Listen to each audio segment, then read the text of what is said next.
Feel the real fear with us.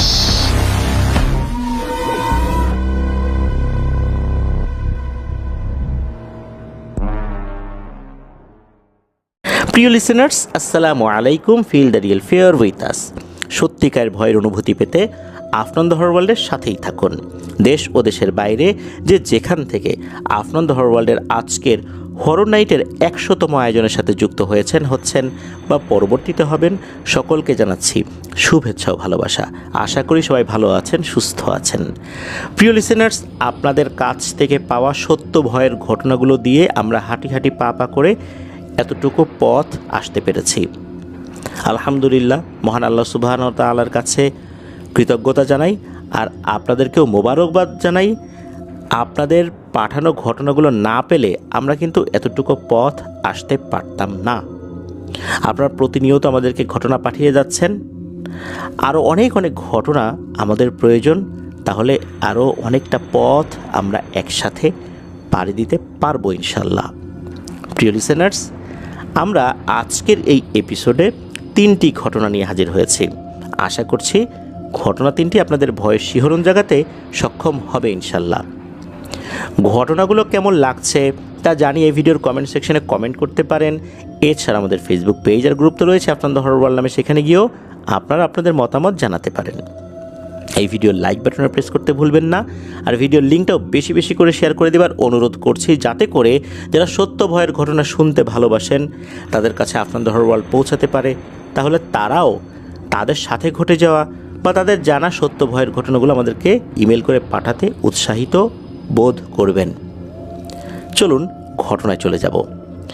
আজকের এই এপিসোডের প্রথম যে ঘটনাটি আপনাদের সাথে শেয়ার করব, এই ঘটনাটি আমরা পেয়েছি একজন রেমিটেন্স যোদ্ধা ভাইয়ের কাছ থেকে, যার নাম তন্ময় নাইম। ওনার বাড়ি বাগেরহাট জেলার মোরেলগঞ্জ উপজেলাতে। উনি বর্তমানে রয়েছেন সৌদি আরবে। ঘটনাটি উনি শুনেছিলেন একজন বয়স্ক ভদ্রমহিলার কাছ থেকে, যাকে উনি দাদি বলে সম্বোধন করতেন। উনি যখন ঘটনাটি শোনেন তখন ওনার বয়স ছিল 9 কি 10 বছর। আর যেই ভদ্রমহিলার কাছ থেকে ঘটনাটি সংগ্রহ করেছিলেন, উনি পরিবারসহ এই নাইম ভাইদের পাশের ফ্ল্যাটেই থাকতেন। নাইম ভাইরা তখন ঢাকার খিলক্ষেতে অবস্থান করছিলেন পরিবারসহ। নাইম ভাইয়ের মা বাবা দুজনই চাকরি করতেন। নাইম ভাই তখন স্কুলে আসা যাওয়া করতেন। 9-10 বছর বয়স তো, ওই সময় ক্লাস 3 বা 4 এরকম কোনো একটা শ্রেণীতে উনি পড়ছিলেন বলে মনে করতে পারেন। মাঝে মাঝে স্কুল থেকে ফেরার পর দেখতেন যে তখনও বাসা তালামারা, অর্থাৎ তার মা বা বাবা এখনও এসে পৌঁছান নাই। তখন কি করতেন, ওই পাশের ফ্ল্যাটে যেতেন। ওই পাশের ফ্ল্যাটটা বেশ বড় ছিল, ওই পরিবারের সদস্য সংখ্যাও বেশি ছিল। ওই জায়গাতে ওনার বয়সের একটা ছেলে, যার নাম ছিল নাহিদ, তো তার সাথে একটা ভালো সম্পর্ক হয়ে যায়। ওই বাসায় একজন বয়স্ক ভদ্রমহিলা ছিলেন, যাকে এই নাইম ভাই দাদি বলে সম্বোধন করতেন। তো এই দাদি বিভিন্ন ঘটনা বলতেন, ভয়ের ঘটনা বলতেন, মজার কিছু কথাও বলতেন, হেসে লুটোপুটি খেতেন সেই কথাগুলো শুনে। আর ভয়ের যে ঘটনাগুলো বলতেন, এর অধিকাংশই এই নাইম ভাইয়ের মনে না থাকলেও একটি ঘটনা ওনার মনে আছে, কেননা এই ঘটনার একটা বাস্তব রূপ উনি ওই বাসাতেই দেখেছিলেন। চলুন সেই ঘটনায় চলে যাই। তো এই ঘটনাটির মূল যেই ব্যক্তি, তিনি কিন্তু এই দাদি। এই দাদির তখন 3জন ছেলে সন্তান হয়েছে, আর ওনার গর্ভে তখন আরেকটা সন্তান পৃথিবীতে ভূমিষ্ঠ হওয়ার জন্য প্রহর গুনছে। উনি তখন 6 কি 7 মাসের গর্ভবতী। উনি তখন কিন্তু এই ঢাকাতে আসেন নাই, তখনও উনি এলাকাতেই থাকতেন। গোপালগঞ্জের কোনো একটা উপজেলাতে ওনাদের বাড়ি, তবে সঙ্গত কারণে সেই জায়গা, এমনকি উপজেলার নামও বলছি না, এটা বলতে নিষেধ করেছেন, শুধু গোপালগঞ্জটা বললাম আর কি। এই দাদি উনি যখন এই রকম অবস্থায় আছেন, এই রকম অবস্থায় থাকলে আসলে মহিলা যারা আছেন তারা তো ওইভাবে নড়াচড়া করতে পারেন না, শরীরটাও ভালো লাগে না, মেজাজটাও অন্যরকম থাকে, অনেক সময় হাঁটাচলা করতে মন চায়। আবার হাঁটাচলা করতে ইচ্ছা না করলেও হাঁটাচলা করতে হয়, কেননা হাঁটাচলা না করলে শরীরে বা হাতে পায়ে পানি জমে যায়, তখন আর একটা সমস্যা হতে পারে। এই জন্য হাঁটাচলা করতে হয়। সারাদিন ঘরের মধ্যে উনি বসেছিলেন, ওই দিন কোনো একটা কারণে হাঁটাচলা করতে একদমই ইচ্ছা করছিল না। সন্ধ্যা লাগবে লাগবে ভাব, এমন সময় ওনার কাছে মনে হলো যে একটু বাইরে যাই, সারাদিন তো হাঁটাচলা করলাম না, এখন না হাঁটলে কেমন হয়, রাত হলে তো আর বাইরে বের হয়ে হাঁটাচলা করতে পারবো না। ওনাদের ঘরটা ছিল দোচালা টিনের ঘর, বাইরে একটা বারান্দা ছিল, তো বারান্দাটাও টিনেরই ছিল। তো উনি ঘর থেকে বের হয়ে বারান্দায় এসেছেন, বারান্দায় বের হয়ে বারান্দার একদম কিনারায় এসে দাঁড়িয়েছেন। কিনারায় এমন জায়গায় দাঁড়িয়েছেন যে বারান্দায় যেই টিন দেয়া হয়, এই টিনের যে শেষ প্রান্ত, ওখান দিয়ে যদি কোনো পানি পড়ে তা ওনার গায়ে এসে পড়তে পারে। আর যেহেতু উনি প্রায় 6 কি 7 মাসের অন্তঃসত্ত্বা ছিলেন, স্বাভাবিকভাবেই ওই অবস্থাতে পেটটা তো একটু বেশি ফুলে যাবে। হঠাৎ করে ওনার কাছে কী মনে হলো যে টিন থেকে কোনো পানি ওনার পেটের উপর পড়লো। প্রথমে উনি বুঝতে পারেন নাই, টিন থেকে পানি তো এমনিও পড়তে পারে, তখন যদিও বা শীতকাল ছিল না, তখন কিন্তু গ্রীষ্মকালই ছিল। অনেক সময় টিনে কোনো কারণে পানি জমতে পারে বা গাছ থেকে পানি পড়তে পারে, এরকম কিন্তু হয়। তো প্রথমবার পড়েছে, উনি এইটা আর খেয়ালই করেন নাই। কিন্তু দ্বিতীয়বার একই রকমভাবে যখন ওনার পেটের উপরে, ঠিক যেই পেটের অংশে তার সন্তান রয়েছে, ওই অংশে কিন্তু পড়েছে।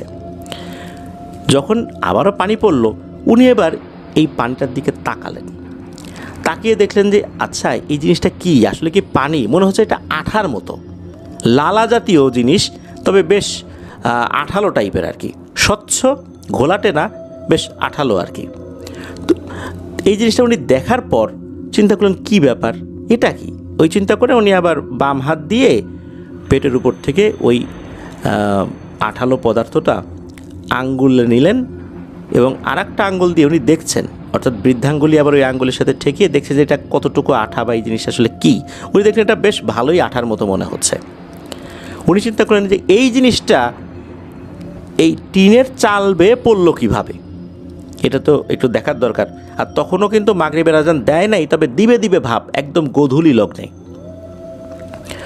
উনি এবার ঘুরে ওই চালের উপর তাকিয়েছেন, বারান্দা থেকে আর এক পা নামিয়ে একদম মানে উঠোনে চলে এসে চালের উপর যখন তাকিয়েছেন, দেখেন ভয়ঙ্কর একটা দৃশ্য।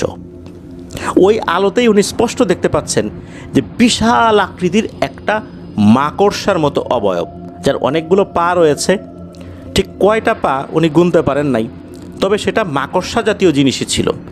এর চোখ দুটো ভয়ঙ্কর, ফুটবলের মতো বড় বড়, লাল টকটকে, আর এটার মুখ রয়েছে, যেই মুখটা অনেকটা মানুষের মতো মুখ, আর সেই মুখের মধ্যে দাঁত রয়েছে, দাঁতগুলো কিছুটা সূচালো, আর সেই মুখের ভিতর থেকে প্রায় 3-4 হাত লম্বা একটা জিহবা বের হয়ে আছে, আর ওই জিহবা দিয়েই ওই লালা টকটক করে পড়ছে।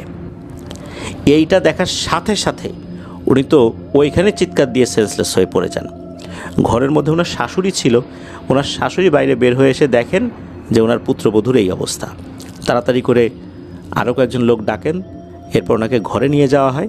ওনার সেন্স যখন ফেরত আসে তখন উনি সবাইকে বলেন উনি কী দেখেছিলেন।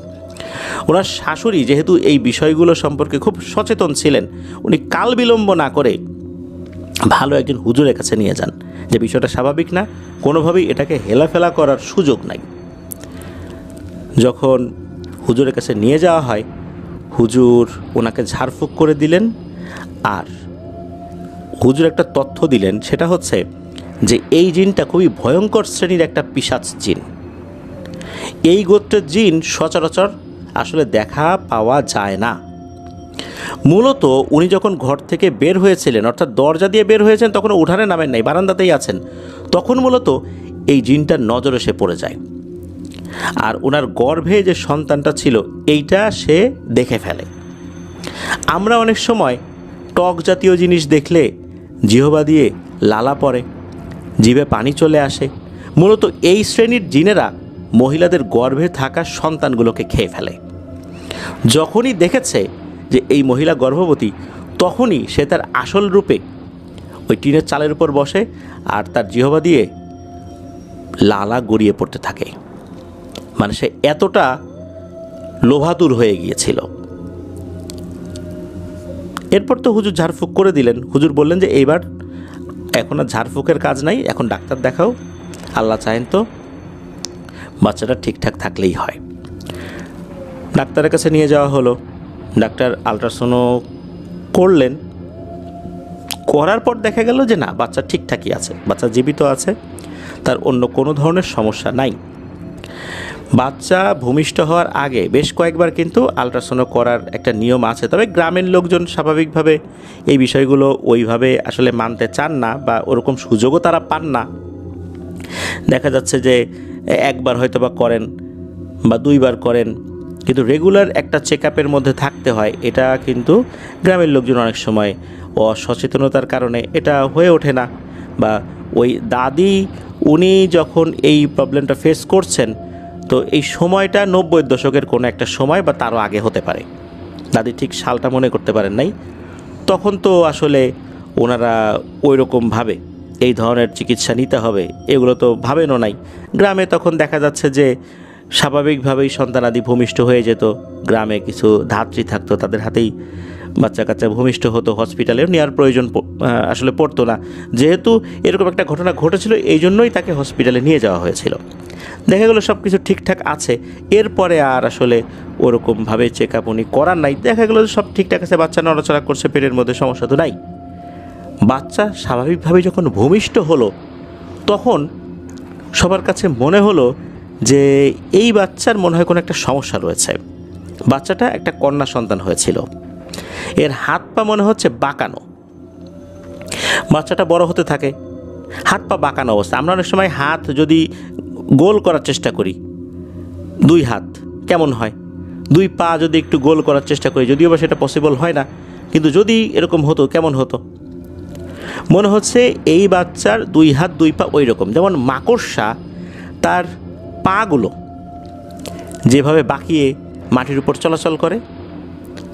তো এই যে যিনি ভূমিষ্ঠ হয়েছেন, যাকে এই নাইম ভাই ফুপু বলে ডাকতেন, উনি ওই রকমভাবে নাকি চলাফেরা করতেন, যাকে উনি ওই বাসায় নিজেও দেখেছেন। মনে হচ্ছে একটা মাকড়সা হাঁটাচলা করছে, এমন একটা অবস্থা। ওই ফুপু কিন্তু এই ধরনের শারীরিক বিকলাঙ্গতা নিয়েই জন্মগ্রহণ করেছিলেন। এছাড়া অন্য সব কিছু আল্লাহর রহমতে স্বাভাবিক ছিল। তবে ওনার এই সমস্যাটা আর দূরীভূত হয়নি। এই রকম সমস্যা নিয়েই ওনাকে সারাটা জীবন চলতে হবে। আর নাইম ভাই জানিয়েছেন, এই যে নাহিদ ভাইয়ের বাবা 2015 সালে বিদেশ চলে যান। এরপর থেকে নাহিদ ভাইদের সাথে আর কোনো যোগাযোগ সেভাবে হয়নি বললেই চলে। আর এই ঘটনাটি একটি সত্য ঘটনা, যা আসলে ওই পরিবারের লোকজন, বিশেষ করে ওই ফুপু, উনি ভয়ঙ্করভাবে সাফার করছেন। প্রিয় লিসেনার্স, আসলে গ্রামে অনেক ধরনের বিষয় প্রচলিত আছে যেগুলোকে আমরা কুসংস্কার মনে করি। আসলে কি সব কিছুই কুসংস্কার? সন্ধ্যার সময় মেয়েরা চুল খোলা রেখে বাইরে বের হয় না, ভর দুপুরে বাইরে বের হয় না। যখন এই দাদি বারান্দা এসেছিলেন, তখন নাকি ওনার চুল খোলা ছিল। এই সময়গুলোতে জিনেরা চলাচল করে, যেটা কিন্তু হাদিসেও রয়েছে, সন্ধ্যার সময় বাচ্চাদেরকে বাইরে না রাখার জন্য। আর এই সময়গুলোতে ভয়ঙ্কর সমস্ত জিনেরা চলাচল করে, আর তখন তাদের নজরগুলো আমাদের উপর পড়ে আমাদের ভয়ঙ্কর ক্ষতি হতে পারে, যেমনটা হয়েছিল এই দাদি এবং ফুপুর বেলায়। প্রিয় লিসেনার্স, এটি ছিল ঘটনা। ধন্যবাদ জানাচ্ছি নাইম ভাইকে। আরও অনেক ঘটনা ইনশাল্লাহ আমরা আপনার কাছ থেকে পাবো। চলুন চলে যাব আমাদের এবারের হরর নাইট এপিসোডের 100তম আয়োজনের পরবর্তী আরও একটি নতুন ঘটনায়।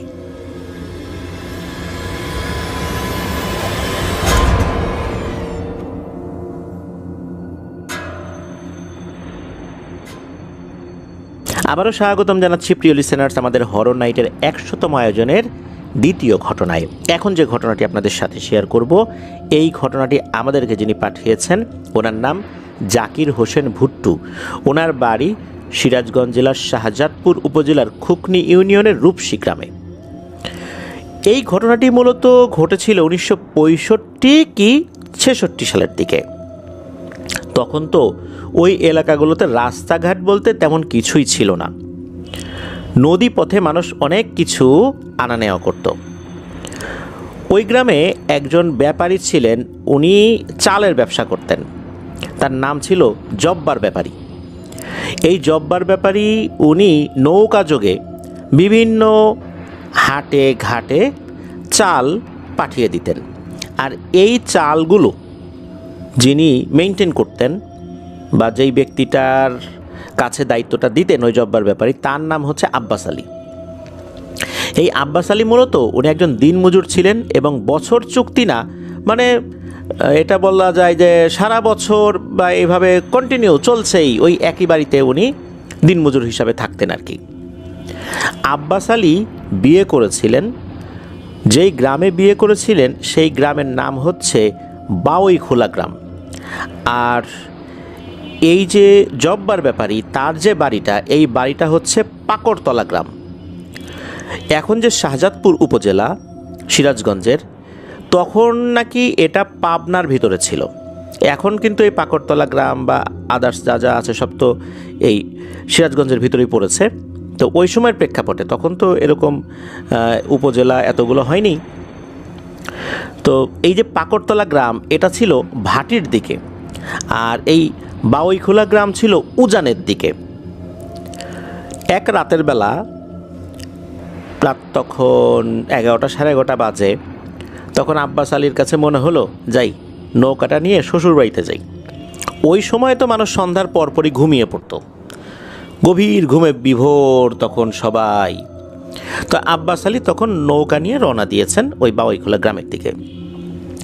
দূরত্ব খুব বেশি না হলেও যেহেতু ওই বাউইখোলা গ্রাম উজানের দিকে, উজান থেকে স্রোত ভাটির দিকে নেমে আসে, তো স্রোতের বিপরীতে যদি নৌকা চালাতে হয় তাহলে কিন্তু অনেক সময়ও লাগে, কষ্টও লাগে।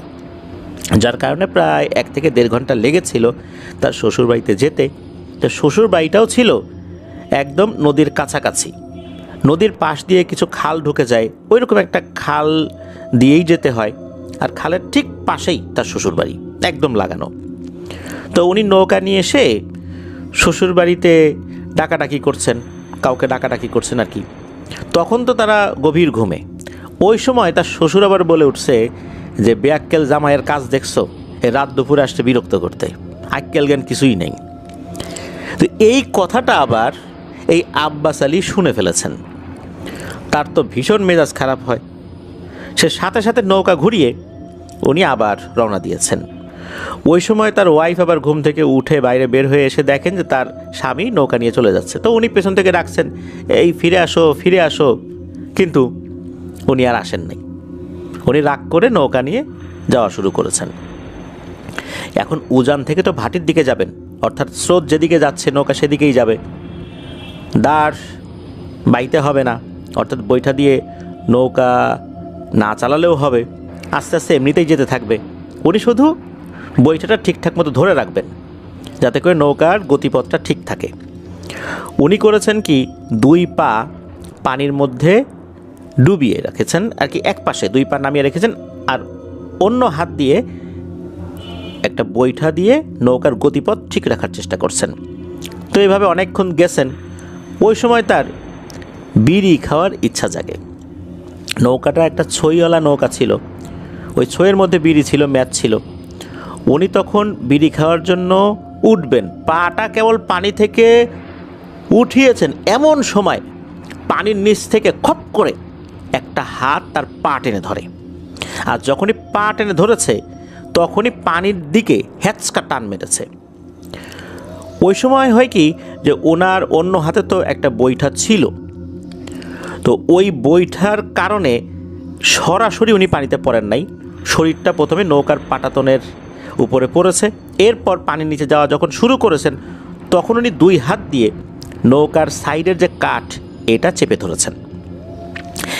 উনিও কিন্তু খুব শক্তিশালী ছিলেন, যেহেতু ভারী ভারী কাজ করতেন, ওনার শরীরে আল্লাহর রহমতে শক্তি টক্তি ভালোই ছিল। তো উনি তো নৌকার কাঠ ধরে রেখেছেন, আর পানির নিচে দেখা গেল যে এবার একটা হাত না, দুটো হাত। প্রথমে তো একটা হাত দিয়ে টান দিয়েছিল, এবার মনে হচ্ছে দুই পায়ে দুইটা হাত পড়েছে, আর তাকে পানির নিচে নিয়ে যাওয়ার জন্য খুব চেষ্টা করছে। উনি তো নৌকার কাঠ ধরে রেখেছেন, এত জোরে টানছে যে নৌকা এক পাশে হেলে যাচ্ছে। উনি একটা বিষয় ফিল করলেন, সেটা হচ্ছে নৌকা যখন খুব হেলে যায়, অর্থাৎ আরও গভীরে যাওয়ার মতো উপক্রম হয়, ওনার পা তখন মাটিতে ঠেকে যায়, অর্থাৎ ওইখানে গভীরতা খুব কম। যখনই পা মাটিতে থেকে যায়, উনি আবার পা মাটির উপর দিকে একটা বল প্রয়োগ করেন, যার ফলে উনি আবার কিছুটা উপর দিকে উঠে যান, আবার তার পা ধরে নিচ দিকে টান দেয়। এভাবে টানাটানি চলছে, উনিও কোনোভাবেই নৌকা ছাড়ছেন না, অনেক কষ্ট করে ধরে রাখছেন, মনে মনে যা দোয়া দরুদ আছে পড়ার চেষ্টা করছেন। এভাবে কিন্তু নৌকা ভেসে চলছে। তো এইভাবে যেতে যেতে একটা জায়গায় একজন লোক মাছ ধরে, তার নাম ছিল সত্য হালদার। এই সত্য হালদার উনি দেখছেন যে একটা খালি নৌকা ভেসে আসছে। উনি এটা দেখে বেশ অবাক হন। নৌকার মধ্যে একটা আলো জ্বলছে, ওই হারিকেন জাতীয় একটা জিনিস ছিল ওই সময়, ওইটা নৌকার মধ্যে তো ছিল। উনি দেখছেন যে কোনো মানুষজন নাই, কিন্তু নৌকা ভেসে আসছে। উনি দূর থেকে বলছেন, এই নৌকাকার রে, এই নৌকাকার রে, মানুষ কই, কেউ আসো নাকি, এইভাবে বলতেছেন। তখন ওই যে আব্বাস আলী, উনি তো একপাশে ঝুলে রয়েছেন, উনি বলছেন যে কাকা আমি আসি, আমি আব্বাস। তখন সত্য হালদার উনি ওনার কাছে থাকা ছোট একটা নৌকা নিয়ে এগিয়ে যান। তখন ওই নৌকাটা ধরেছেন, আব্বাস আলীকে টেনে তুলেছেন। উনি যখন টেনে তুলছিলেন, তখন ওই সত্য হালদারের কাছে মনে হলো নিচ থেকে আব্বাস আলীকে খুব শক্তভাবে কেউ টেনে ধরে রেখেছিল। তবে আল্লাহর রহমতে সত্য হালদার তাকে উপরে টেনে তোলেন। টেনে তোলার পর কি হয়েছে সব কিছু শুনলেন। শোনার পর বললেন যে তুমি বাপু এখন আর বাসায় যাওয়ার দরকার নাই, থাকো এখন, আর একটু রাতটা পার হোক, ফজরের আজান দিক, তারপর চলে যাও। তা উনি ওই সত্য হালদারের সাথে গল্প গুজব করেন, বিভিন্ন বিষয় শেয়ার করেন। পরে ওই নৌকাটা নিয়ে আবার ওনার যেই মহাজনের বাড়ি, এই জব্বার ব্যাপারীর বাড়ি, সেখানে চলে যান। এই ঘটনার পর ওনার শারীরিক কোনো ধরনের কোনো সমস্যা হয়েছিল বলে ওভাবে জানা যায় না। তবে এই ঘটনার 1 কি 2 দিন পর উনি নৌকায় চাল বোঝাই করে একটা জায়গায় গিয়েছিলেন। সেই জায়গাটার নাম হচ্ছে শিখরামপুর ঘাট। ওখানে উনি চাল বিক্রি করেছেন, আরও কিছু মালামাল কিনেছেন, সেটা আবার পৌঁছাতে হবে এনায়েতপুর ঘাটে। ওই সময় তো এই পথ দিয়েই মূলত ব্যবসা বাণিজ্য হতো। তবে উনি যখন শিখরামপুর ঘাট থেকে নৌকা নিয়ে রওনা দিয়েছেন, উনি তো একা ছিলেন না, তখন নৌকায় তখন আরও বেশ কয়েকজন ছিল। সন্ধ্যার দিকে রওনা দিয়েছেন, আর এই নৌকা নিয়ে এনায়েতপুর ঘাটে পৌঁছাতে প্রায় ফজরের আজান দিবে। তখন এই নৌকাগুলো নাকি ওই পাড় দিয়ে দাঁড় টেনে নিয়ে যেতে হতো, এমন একটা সিস্টেমে আর কি নৌকা নিয়ে যেতে হতো। আমরা অনেক সময় দেখেছি যে দাঁড় টানা, এই সিস্টেমটা এখন আসলে ওভাবে দেখা যায় না, বা কোথাও আছে কি না এখন জানি না। লিসেনাররা আপনারা ইউটিউবে বা গুগলে সার্চ দিয়ে দেখে নিতে পারবেন যে দাঁড় টানা নৌকাগুলো কেমন হয়।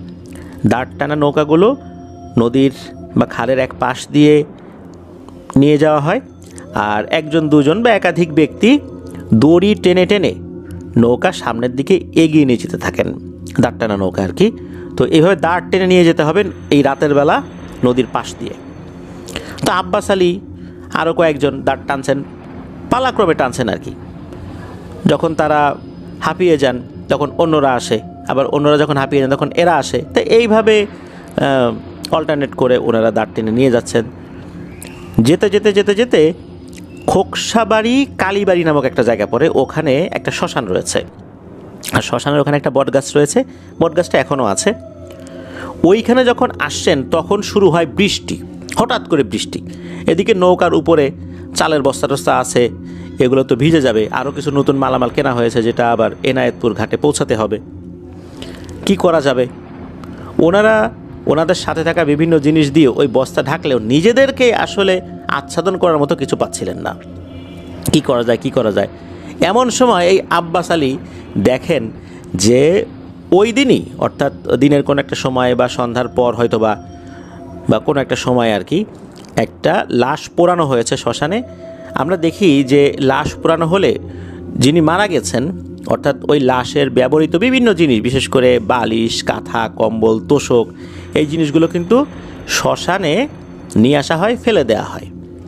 এই জিনিসগুলো ওখানে ফেলে দেওয়া ছিল। তখন এই আব্বাস আলী কী করেছেন, এই কাঁথা, কম্বল, বালিশ, তোশক এগুলো তাড়াতাড়ি করে সংগ্রহ করেছেন। সংগ্রহ করে নৌকায় নিয়ে গেছেন। নৌকায় নিয়ে গিয়ে সবাই ওইটার নিচে আশ্রয় গ্রহণ করেছেন, যাতে করে বৃষ্টিতে ভিজে না যান।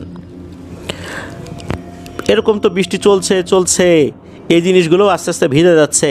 তবে বৃষ্টির তীব্রতা কমে এসেছিল, তখন গুড়ি গুড়ি বৃষ্টি পড়া শুরু হয়েছিল। কখন যে ওনারা ঘুমায় গেছেন ওনারা নিজেরাও বলতে পারেন না। রাত তখন ঠিক কয়টা বাজে এটাও বলা মুশকিল, আনুমানিক 2টা-2:30 হতে পারে। আব্বাস আলী উনি ওনার শরীরের উপরে যেই কাঁথা কম্বল ছিল এগুলোতে টান অনুভব করছেন, কে যেন টানছে। উনি চিন্তা করলেন কী ব্যাপার, কে টানে। উনি যখন ওই কাঁথার নিচ থেকে মাথাটা বের করেছেন তখন দেখেন খুবই বীভৎস এক দৃশ্য। উনি দেখেন যে অর্ধেক পোড়ানো আর অর্ধেক পোড়ানো হয়নি এমন একটা ডেড বডি দাঁড়িয়ে আছে। মনে হচ্ছে যে লাশটা এখানে পোড়ানো হয়েছে, এর অর্ধেক বডি পোড়ানো হয়েছে, অর্ধেক বডি তখনও পড়েনি।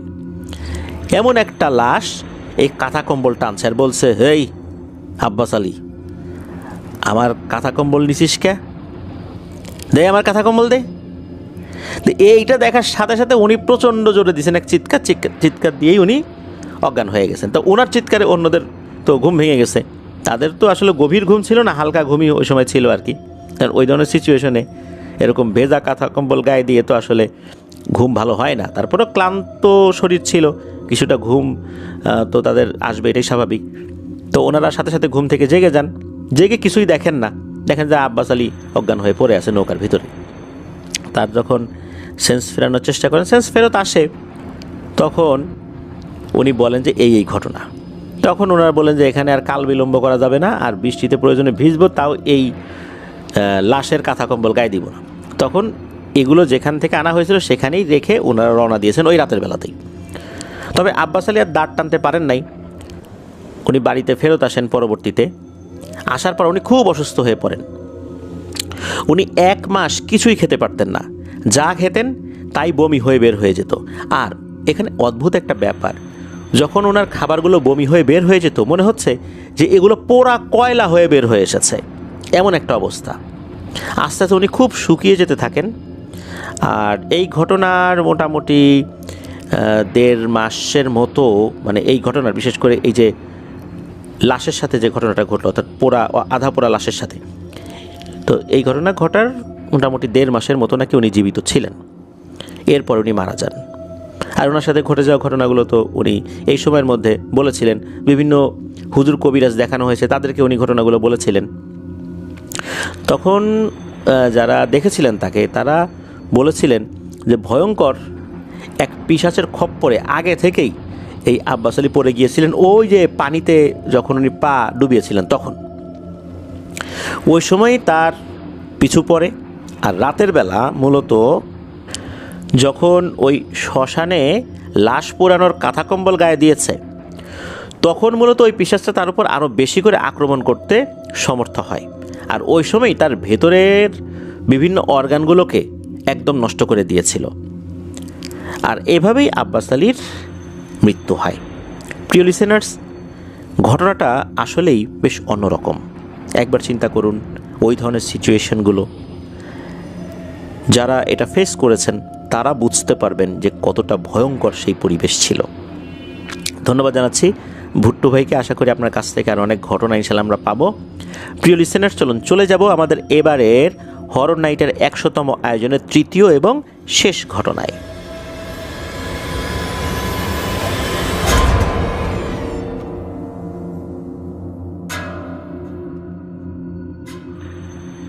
প্রিয় লিসেনার্স, এবারের এপিসোডের ঘটনাগুলো কেমন লাগছে তা তা জানিয়ে এই ভিডিওর কমেন্ট সেকশনে কমেন্ট করতে ভুলবেন না। এছাড়া আমাদের ফেসবুক পেজ আর গ্রুপ তো রয়েছেই আপনাদের হরর ওয়ার্ল্ড নামে, সেখানে গিয়েও আপনারা আপনাদের মতামত জানাতে পারেন। আপনাদের সাথে ঘটে যাওয়া বা আপনাদের জানা সত্য ভয়ের ঘটনাগুলো আমাদেরকে লিখে বা রেকর্ড করে ইমেল করতে পারেন afnanthehorrorworldbd@gmail.com এই ইমেল অ্যাড্রেসে। আর ভিডিওর লিঙ্কটাও বেশি বেশি করে শেয়ার করে দেবার অনুরোধ করছি, যাতে করে অনেকেই আপনাদের হরর ওয়ার্ল্ড সম্পর্কে জানতে পারে। যারা সত্য ভয়ের ঘটনা শুনতে ভালোবাসেন তাদের কাছে আপনাদের হরর ওয়ার্ল্ড পৌঁছাতে পারে, আর তারাও আমাদেরকে ঘটনা পাঠাতে উৎসাহিত হতে পারেন। তাহলে অনেকটা পথ আমরা একসাথে ইনশাল্লাহ পাড়ি দিতে পারবো। এই ভিডিও লাইক বাটন প্রেস করতে ভুলবেন না। প্রিয় লিসেনার্স, এখন আমরা আমাদের এবারের হরর নাইট এপিসোডের 100তম আয়োজনের তৃতীয় এবং শেষ ঘটনায় চলে যাচ্ছি। এই ঘটনাটি আমাদেরকে যিনি পাঠিয়েছেন উনি একজন রেমিটেন্স যোদ্ধা ভাই। ওনার কাছ থেকে এর আগেও বেশ কয়েকটি ঘটনা আমরা পেয়েছি। ওনার নাম মোহাম্মদ সাদিকুর রহমান। ওনার বাড়ি হবিগঞ্জ জেলার নবীগঞ্জ উপজেলায়। উনি বর্তমানে সংযুক্ত আরব আমিরাতের দুবাইতে রয়েছেন। এই ঘটনাটি উনি যার কাছ থেকে সংগ্রহ করেছেন তার নাম হচ্ছে জিতেন্দ্র চক্রবর্তী। উনি এই সংযুক্ত আরব আমিরাতের আল কোয়াইন নামক যেই জায়গাটাতে থাকতেন, তখন হচ্ছে এই ঘটনাটা মূলত বলেছিলেন সাদিকুর রহমান ভাইয়ের কাছে। কারণ সাদিকুর রহমান ভাই উনিও ওই সময় ওই জায়গাতে গিয়েছিলেন, কাজের কারণে একসাথে একই রুমে ওনারা থাকতেন। মূলত এই যে জিতেন্দ্র চক্রবর্তী ওনার দাদার ছোট ভাই, দাদা মানে হচ্ছে আপন দাদা, ওনার বাবার বাবা। তো অনেক সময় দেখা যাচ্ছে যে ওই অঞ্চলগুলোতে দাদা বলতে আমরা বড় ভাইকে বুঝাই, এজন্য আমি একটু ডিটেলসে বলে নিলাম। তো দাদার আপন ছোট ভাই, তার নাম হচ্ছে অভিরাম। মূলত এই ব্যক্তিকে কেন্দ্র করেই আজকের এই ঘটনাটি। চলুন ঘটনায় চলে যাই।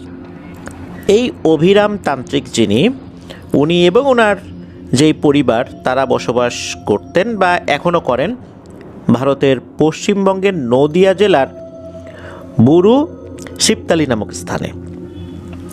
তো এই অভিরাম ওনারা ছিল 5 ভাই বোন, মানে 5 ভাই বোন। তবে তাদের মধ্যে সবার ছোট ছিল এই অভিরাম। সে খুবই চঞ্চল প্রকৃতি ছিল ছোট বয়স থেকেই। যখন এই অভিরামের বয়স 12 কি 13 বছর, তখন তার দাদার মৃত্যু হয়।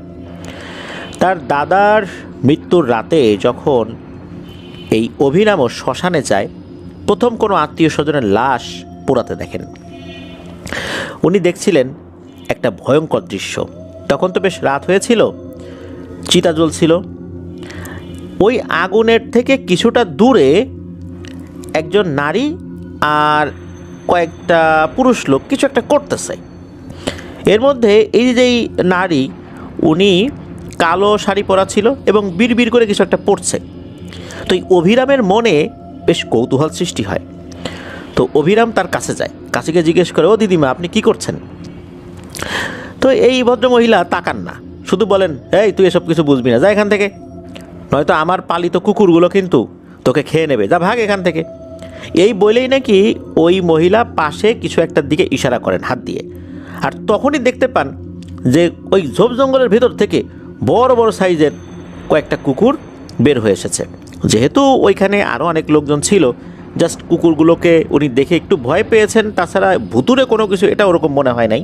তবে উনি ওইখান থেকে যখন চলে আসেন, তখন ওনার বাবাকে প্রশ্ন করলেন যে এরা কারা, এরা এখানে এসে কি করছিল এই মৃতদেহ পোড়ানোর সময়। তখন ওনার বাবা এই বিষয়ে কোনো উত্তর দেন নাই।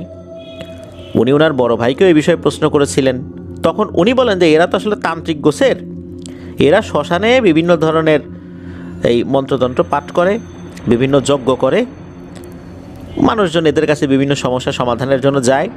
এগুলো অনেক দিন ধরে এখানে আসে, তুই তো আসলে এদিকে আসিস না বা এই শ্মশানে তো খুব একটা যাস না, এই জন্য দেখিস নাই। এগুলা অনেক আগে থেকে আসে। এদের সাথে ভয়ঙ্কর সমস্ত পিশাচগুলো চলাফেরা করে, যাদেরকে দিয়ে এরা অনেক কাজ করায়। এরপর এই অভিরামের মাথার ভিতরে এই বিষয়টা বেশ ভালো মতোই চেপে বসে। তাদের প্রতি আগ্রহ সৃষ্টি হয় এবং গোপনে গোপনে এদের সম্পর্কে খোঁজ খবর নিতে শুরু করে। তো অভিরামের বয়স যখন 17 বছর, হঠাৎ করেই সে নিরুদ্দেশ হয়ে যায়। সময়টা তো আসলে 70-এর দশকের মাঝামাঝি কোনো একটা সময়, তখন তো মোবাইল ফোনের এরকম চলমান থাকার তো কোনো প্রশ্নই নাই। টেলিফোন ছিল ভারতের বিভিন্ন জায়গায়। তো ওই সময় এই অভিরামকে খোঁজার জন্য তারা অনেক ধরনের চেষ্টা করেছিলেন। ওই সময় যে পেপার পত্রিকাগুলো রয়েছে সেখানে পরিবার থেকে তারা বিজ্ঞাপন দিয়েছিলেন, কিন্তু না, আসলে কোনো ধরনের কোনো খোঁজ খবর পাওয়া যায় নাই। কেননা যে ব্যক্তি নিজে থেকে আত্মগোপনে থাকে তাকে পাওয়াটা আসলেই খুব মুশকিল। এই অভিরাম বাড়ি থেকে চলে গিয়ে এক রহস্যময় সাধুর সন্ধান পায়, যার নাম ছিল বিষ্ণুপদ গোস্বামী। এই ব্যক্তিও নির্জন শ্মশানেই থাকতেন, দিনের আলোতে খুব একটা বের হতেন না। মূলত অভিরাম বাড়ির থেকে বের হয়েছিলেন এই টাইপের কোনো একটা শ্মশান সাধুর সান্নিধ্য পাওয়ার জন্য। তো পেয়েও যান।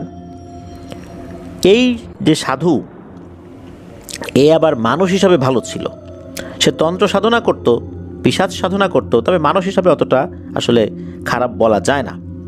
তার কথাবার্তায় এতটুকু বুঝে নিলেন অভিরাম, যেহেতু তার বয়স প্রায় 17 হয়ে গিয়েছিল ওই সময় আর কি, যখন সে নিরুদ্দেশ হয়ে যায়। এই কারণে মানুষ সম্পর্কে তো একটা ধারণা তো হয়েছিল। এই সাধুর কাছে সে যায়, সে তন্ত্রমন্ত্র শিখতে চায়। ওই সাধুর যেই বাসস্থান, যে আশ্রম ছিল, সে যে সেখানে একা থাকতো, নির্জন বাস করতো, বিষয়টা এরকম না। তার আরও কিছু শিষ্য ছিল। ওখানে অভিরাম যায়, জানায় যে সেইভাবে বাড়ি থেকে নিরুদ্দেশ হয়ে এসেছে, সে এটা শেখার জন্যই এসেছে। তো সাধু তাকে দেখে কিছুক্ষণ ভাবেন, তারপর চিন্তা করেন যে এই ছেলেটাকে দিয়ে কাজ হবে, এর আগ্রহ আছে, একে দিয়ে আসলে কোনো কাজ করানো সম্ভব। এরপর বলেন যে আসলে এই কাজ করতে হলে তোকে 5 রাত 5টা শ্মশানে কাটাতে হবে, 5 ধরনের প্রতিবন্ধকতার মুখোমুখি হতে হবে। এরপরে তোর মন এবং শরীর প্রাথমিকভাবে তৈরি হবে, তারপরও আরও অনেক কাজ আছে। এই 5 রাত কাটাতে পারলেই বোঝা যাবে যে আসলে তুই পারবি কি পারবি না। এদিকে এই সমস্ত কথা যখন শুনলেন এই অভিরাম, উনি বললেন যে 5 রাত কেন, 50 রাত কাটাতেও আমি রাজি, যেহেতু বাসা থেকে বের হয়ে আসছি, এই জিনিসগুলো আমি শিখেই তারপরে বাড়িতে ফিরব। তো সাধু বলেন ঠিক আছে, সামনের অমাবস্যা তো বেশি দেরি নেই, আর মাত্র কয়েকদিন আছে, ওই রাত্রেই তোর প্রথম পরীক্ষা হবে, আর 5 মাস সময় লাগবে। কেননা একটা অমাবস্যার পরে আর একটা অমাবস্যা আসতে তো মাঝখানে কিছুটা সময় থাকে। তো প্রতি মাসে একটা অমাবস্যায় তাকে একটা শ্মশানে বসিয়ে দিবেন এই সাধু। একটা কাজ যদি সে সফলভাবে করতে পারে, পরবর্তী অমাবস্যায় তাকে পাঠানোর জন্য ওই সাধু তৈরি করবেন। তো এরকমই কথা হয় আর কি, কি করবেন সব কিছু বলে দিবেন ওই সাধু। তো প্রথম রাত এই অভিরাম উনি ওই সাধুর কাছ থেকে সব কিছু জেনে নিয়ে উনি সুভাষপুর নামক একটা জায়গা ছিল ওই এলাকাতে, বা ওই এলাকা থেকে বেশ দূরে, এই সুভাষপুর একটা শ্মশান ছিল, ওইখানে উনি যান। তো ওই সাধুর দেয়া তেল, ছাই, হাতে রুদ্রাক্ষের মালা, এগুলো নিয়ে ওই শ্মশানে গিয়েছেন। পুরনো একটা পাথর ছিল, একটা শিবলিঙ্গ ছিল ওইখানে, তো ওইখানে গিয়েছেন। ওখানে দেখলেন যে একটা চিতা প্রায় নিভু, অর্থাৎ ওখানে লাশ দাহ করা হয়েছে, আগুন পুরোপুরি নেভে নাই এমন একটা অবস্থা। সে তো ওখানে গিয়ে চোখ বন্ধ করে সাধুর শিখিয়ে দেয়া মন্ত্র জপ করছে। হঠাৎ করে পেছন দিকে একটা শব্দ শুনতে পায়, মনে হলো মাটি ফুঁড়ে কোনো কিছু বের হচ্ছে, এমন একটা শব্দ। এই শব্দ পেয়ে সে পেছনে তাকায়, কিন্তু কিছু দেখে না। কিছুক্ষণের মধ্যে দেখে একটি কালো বিড়াল তার পায়ের কাছে এসে বসেছে। এই কালো বিড়ালটার চোখগুলো বেশ বড় বড় আর একদম সাদা। এটা দেখার পর অভিরাম চোখ বন্ধ করে নেয়। সে মনে মনে ভয় পেলেও সাহস হারায়নি। সে বুঝতে পারে আস্তে আস্তে তার মনোযোগ নষ্ট করার জন্য বিভিন্ন ধরনের অশরীরীগুলো এখানে হাজির হয়েছে। তো ওই রাতে জাস্ট এতটুকুই হয়েছে, আর কিচ্ছু হয়নি। ওই পেছনে একটা শব্দ, এরপর বিড়াল পাশে এসে বসেছে, এরপর সে মন্ত্র পাঠ করেছে ভোর পর্যন্ত। এর ভিতরে অন্য কোনো ভয়ের ঘটনা বা ভয়ঙ্কর কিছু এসে তাকে ভয় দেখিয়েছে এরকম কোনো কিছু হয়নি, ওই বিড়ালটা ছাড়া আর ওই শব্দ ছাড়া। সকালবেলা যখন সে আসছে সাধুর আশ্রমে এই বিষ্ণুপদ গোস্বামীর কাছে, কি হয়েছে যখন বলল, তখন এই সাধু হেসে দেন। হেসে দিয়ে বলেন, তোর ভাগ্যটা আসলেই ভালো রে, তুই কখনোই কোনো মানুষের খারাপ কিছু করতে পারবি না, তুই শুধু মানুষের উপকারটাই করতে পারবি। আর তুই অনেক সহজেই অনেক কিছু পেয়ে গেছিস বলে মনে হচ্ছে। এত সহজে কেউ কখনোই কিছু পায় না। তুই আরও 4 রাত এটা তো তোকে করতেই হবে, 4 অমাবস্যায়, তবে তুই চালিয়ে যা। এই কথা বলার পর অভিরামের মনের মধ্যে নতুন এক আশার আলো সঞ্চারিত হয়, কারণ ওই রাতে তো ওই 2টা জিনিস ছাড়া অন্য কোনো ভয় তো সে পায় নাই, কোনো ভয়ঙ্কর অবয়ব সে দেখে নাই। তো যাই হোক, এর ভিতরে ওই আশ্রমে থাকে, সাধু কি করে না করে দেখে, বিভিন্ন লোকজন ওই সাধুর কাছে আসে, বিভিন্ন ট্রিটমেন্ট নিয়ে চলে যায়। সাধু মাঝে মাঝে তাকে কিছু কাজ দেয়, কাজগুলো করে, এরকম করতে করতে দেখতে দেখতে আরও দিন কেটে গিয়ে পরবর্তী অমাবস্যার সময়টাও চলে আসে। ওই রাতটা তার জন্য দ্বিতীয় রাত ছিল। তো সাধু সব কিছু বলে রেখেছিলেন কোথায় যেতে হবে, 5টা ভিন্ন ভিন্ন শ্মশানে। তো এরকম একটা শ্মশানে সে যায়। ওই এলাকায় তো আসলে ম্যাক্সিমাম লোকই হিন্দু ধর্মাবলম্বী, যার কারণে শ্মশান কিন্তু অনেকই রয়েছে। দেখা যাচ্ছে যে কিছু দূরে দূরে বা কয়েক মাইল দূরে দূরে কিন্তু শ্মশান রয়েছে। তো এরকম একটা শ্মশানে সে যায়। যাওয়ার পর ওই শ্মশানে যাওয়ার সময় কথা ছিল যে আগুন জ্বালিয়ে বসতে হবে ওই রাত্রে। তো আগুন জ্বালিয়ে বসেছে। এটা যখন করেছে তারপর বিভিন্ন ধরনের মন্ত্র পাঠ করছে। আগুন নিভু নিভু যখন হয় তখন ওই যে সাথে নিয়ে যাওয়া কাঠগুলো আবার জ্বালায়। তাই এইভাবে চলছে আর কি। হঠাৎ করে দেখতে পায় যে, মানে তাও ঘন্টাখানেক হয়ে গেছে, হঠাৎ করে দেখতে পায় যে একটা কুকুর কোনো একটা চিতার পাশে পড়ে থাকা একটা মৃতদেহের হাড় মুখে করে টেনে নিয়ে যাচ্ছে। মানে সে নিতে পারছে না, বেশ বড় একটা মনে হয় শরীরের একটা অংশ, পুরোপুরি পড়ে নাই, ওরকম হাত পড়া অবস্থাতেই রেখে চলে গিয়েছিল। তো এটা দেখার পর তার মনের মধ্যে একটা চিন্তা উদিত হয়, সেটা হচ্ছে যে একটা মৃতদেহ হাত পড়া অবস্থায় পড়ে আছে, একটা মানুষ এইভাবে কুকুর তার শরীর অঙ্গ প্রত্যঙ্গ টেনে নিয়ে যাবে, এটা কেমন হয়? সে ওইখান থেকে উঠে গিয়ে ওই কুকুরটাকে তাড়িয়ে দেয়। কুকুরটা একবার তাকিয়ে দেখে অভিরামের দিকে। অভিরামের কাছে মনে হলো এই কুকুরটার চোখের মধ্যে অস্বাভাবিক কোনো কিছু ছিল। সে আবার ফিরে এসে ওই জায়গায় বসে মন্ত্র জপ করা শুরু করে। হঠাৎ পেছন থেকে কর্কশ একটা গলা শোনা যায়, মনে হচ্ছে কোনো কিছু শব্দ করতে করতে তার দিকে আসছে। তাকিয়ে দেখে যে এটা ওই কুকুরটা তার দিকে ধেয়ে আসছে, চোখগুলো জল জল করছে। সে ভয়ে চোখ বন্ধ করে ফেলে, মন্ত্র পড়তে থাকে। এর কিছুক্ষণ পর তার পাশে অন্য কোনো কিছু একটা উপস্থিতি টের পায়। সে চোখ খুলে দেখে এই কুকুর থেকে 100 গুণ বড় বিশাল আকৃতির একটা কুকুর। একটা স্বাভাবিক আকৃতির কুকুরের মধ্যে যদি 100টা কুকুর ঢোকায় দেওয়া হয়, তার আকৃতি কত বড় হতে পারে? ওই রকম সাইজের একটা কুকুর।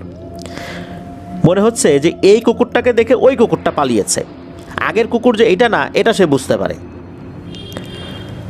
এরপর সে ওখানেই জ্ঞান হারিয়ে ফেলে। সে ওইবার ভয় পেয়েছিল আর কি।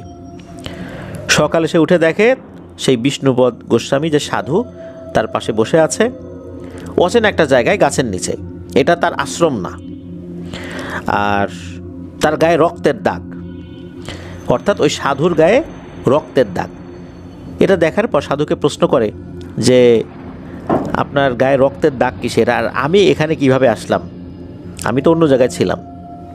তখন সাধু বলেন যে তোকে দিয়ে আর হবে না রে বাবা, তুই এখানেই সমাপ্তি কর, তুই আর আগাস না সামনে, তুই চলে যা। কিন্তু অভিরাম নাছরবান্দা যে না, আমি করবই। তখন ওই সাধু বলে যে তুই তো বিশাল বড় বিপদে পড়তে গেছিলি, তুই এখান থেকে উঠলি কেন?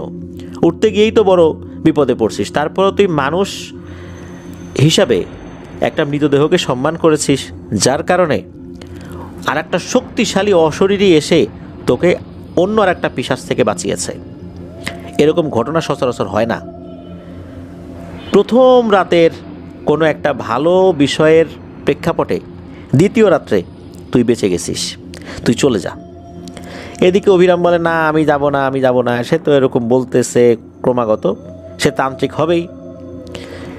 একটা পর্যায়ে সেই বিষ্ণুপদ গোস্বামী উনি বলেন যে আচ্ছা ঠিক আছে, দেখি পরবর্তী রাতের জন্য তোকে তৈরি করা যায় কিনা। পরবর্তী বেশ কিছুদিন তাকে তৃতীয় রাতের জন্য তৈরি করেন।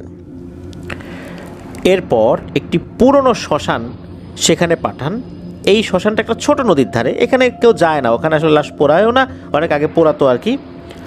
তো কথিত আছে এখানে নাকি একটা সাদা কাপড় পরা অশরীরীকে দেখা যায়, সে এখানে ঘোরাফেরা করে, অনেকেই তাকে দেখেছে আর কি।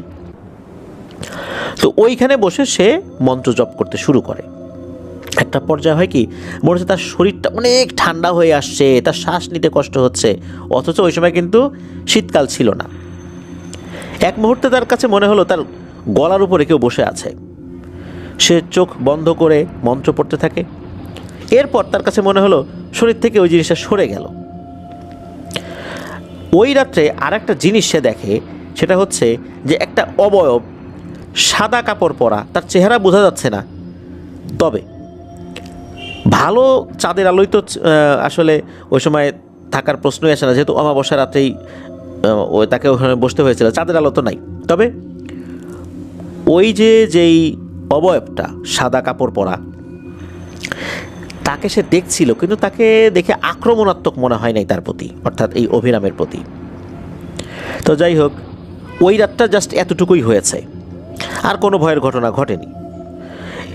এরপরের অমাবস্যা সাধুর কথা মতো আর একটা শ্মশানে যায়, গিয়ে দেখে যে একটা জায়গায় মাটিতে আগুনের বিভিন্ন জিনিসগুলো আছে, চিহ্ন রয়েছে। মনে হয় কিছুক্ষণ আগে এখানে দাহ করা হয়েছে। কয়লাগুলো তখনও গরম ছিল আর কি, কোনো কোনো কয়লা তখনও লাল টকটকে হয়েছিল, কোনো কোনো জায়গায় পুরো কয়লার জায়গা না, কিছু কিছু অংশে আর কি তখন দেখা যাচ্ছিল যে এখনই নিভে যাবে এমন একটা অবস্থা, ধোঁয়া উঠছিল। তো ওই রকম একটা জায়গার পাশে বসে তাকে মন্ত্র জপ করতে হবে। সে সেখানে মন্ত্র জপ করছে অনেকক্ষণ হয়ে যায়, কোনো ভয়ের ঘটনা ঘটে না। এরকম করতে করতে করতে করতে শেষ রাত, অর্থাৎ যখন তার মন্ত্র জপ করার সময়টা শেষ হয়ে এসেছে, তখন সে দেখে তার সামনেই, চোখের সামনেই দেখে যে মাটির ভেতর থেকে একটা হাত উপর দিকে উঠে এসেছে। আর এই হাতটা আস্তে আস্তে উপর দিকে উঠে আসছে। অনেক সময় আমরা যদি সরু কোনো জায়গা দিয়ে উপর দিকে উঠি, তখন হাতটা উপরের দিক দিয়ে দুই হাতের উপর ভর করে মাথাটা উঁচা করি না, মনে হচ্ছে ওই রকম করে কোনো একটা অবয়ব ভেতর থেকে বের হয়ে আসলো। বের হয়ে আসার পর তার চেহারাটা খুব ভালো করে সে দেখতে পাচ্ছিল না, যেহেতু অন্ধকার ছিল।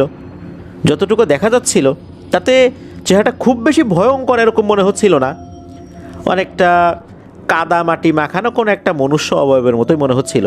তবে ওই জিনিসটা ওঠার পর এই অভিরামকে বলে, অভিরাম ভয় পাস না, তুই আসছিস ভালো, যা তোর সাথে আমার পঞ্চম রাতে দেখা হবে।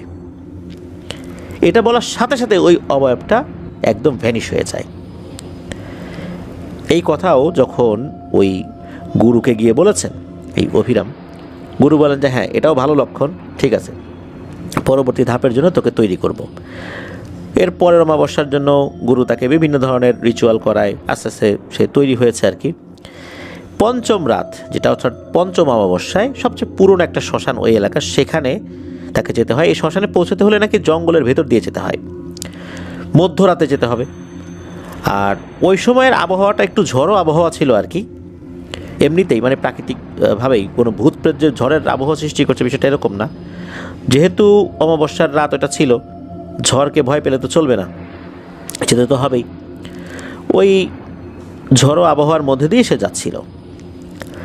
আর যাওয়ার আগে কিন্তু ওই বিষ্ণুপদ গোস্বামী, যিনি সাধু, তিনি কিন্তু অভিরামকে কাছে নিয়ে বলেছিলেন যে তোর মন পরিষ্কার, তোর মনে কোনো লোভ নেই, আমার বিশ্বাস তুই তোর কাজে সফলতা অর্জন করতে পারবি, যা তুই যা, ভয় পাস না। এরপর সে তো চলে যায়।